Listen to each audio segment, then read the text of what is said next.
Өзүмдүн бүгүнкү жума хутбасын кыска аңгеменен аяктайм. Кыска аңгеме кулагыңарга кулак сырга болсун.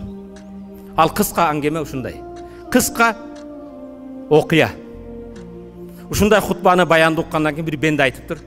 Кудайым буйрса, биз көп айтып калат, Кудай буйрса. Кудайым буйрса эртенен баштап тооба кылам дептир. Кудайым буйрса эртенен баштап мен да тооба кылам. Тамеки тартпаймын, насыбай чекпеймин, арак ичпеймин, зына кылбаймын. Эртенен баштап атамды сыйлаймын, энемдин тамагын өп кызматын кылам. Эртенен баштап паракор болбоймун, эртенен баштап башка взятка алмаймын. Эртенен баштап бюджеттен урдабаймын деп кечинде уктап, эртеси турбай өлүп калыптыр. Аңгем ошону менен бүтүптүр. Бүгүн денеңде жаның бар экен, акылың жайында экен, бүгүнкү тообаңды истифарды эртеге калтырба.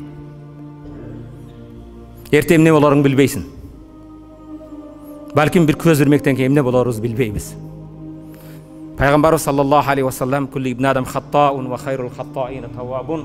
Бардык адам баласы ката кылуучу, ката кылгандардын эң жакшысы катасын мойнуна алып тооба кылгандар дейт. Пайгамбар ат-таибу миназ-замби камал ла занбала. Күнөөдөн тооба кылган адам эч күнөөсү жок адам сыяктуу дейт.